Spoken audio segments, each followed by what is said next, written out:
Hello, ladies and gentlemen. This is Yuri Tovbin. We're going to do something interesting today.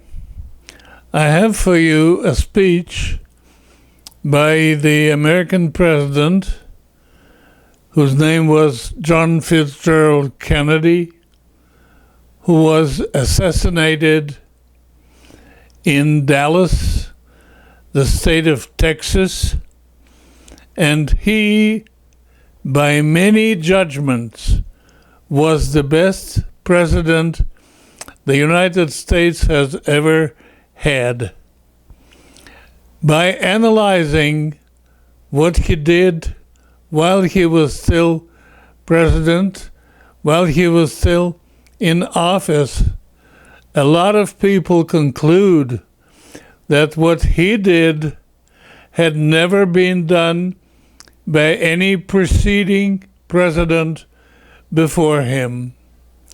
I'm offering you today a piece of his speech as he spoke about peace, the ways how peace could be achieved, what had to be done to achieve it, and how the role of the United States was seen in the world politics as one of the leading forces to attain peace.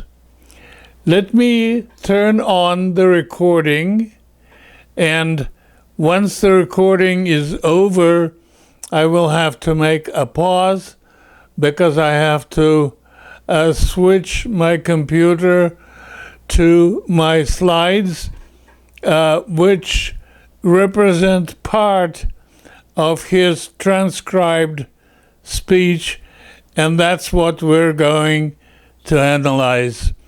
By way of an introduction, let me say that the speech abounds in very useful grammar and vocabulary, particularly for those who are interested in politics, in international developments, and particularly in the questions of war and peace.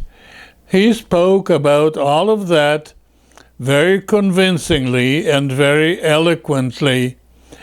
He was believed and considered to be one of the best speakers, one of the best presidents to speak eloquently and convincingly, and that is the prevailing opinion in many countries of the world.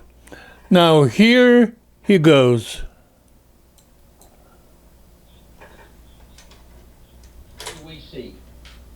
Not a Pax Americana, enforced on the world by American weapons of war, not the peace of the grave or the security of the slave.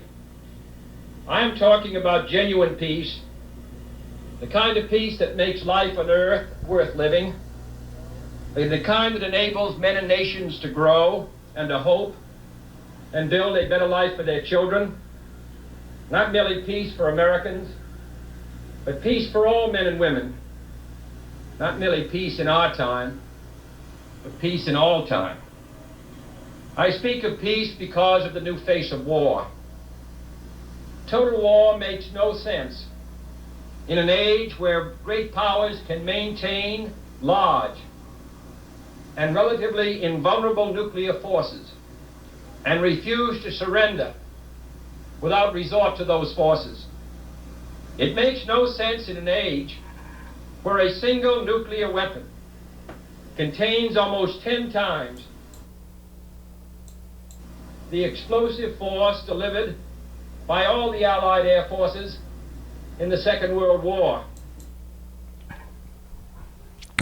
I will stop here, and I would like to note if you listened to his speech, and actually if you heard it, because the sound quality was not so good, but if you did hear it, you may have noticed that he does not speak the traditional, the standard American accent. His accent is known as the mid-Atlantic accent. I think it's a very fortunate turn of phrase because mid-Atlantic is halfway between Britain and the United States, and that means that he neither spoke the perfect American accent, nor did he speak the perfect British accent. He spoke something in between. He doesn't have the American his speech is very clipped, очень отрывистая у него речь, and his accent would certainly be recognized as being the American accent, but if you compare it with the way Americans speak these days, it doesn't compare to that accent at all. And if you ever heard other American presidents of that time, the 50s, 60s, speaking publicly, you will have seen that they did not speak with what is now known as the American accent. They spoke very closely to the British accent. If I find a speech by FDR, Franklin Delano Roosevelt, the President of the United States during the Second World War, I will play some for you, and you will see the way he spoke. Now let me make a pause here, and I will be back with parts 2, 3, and 4 so that we can discuss and translate that. Thank you.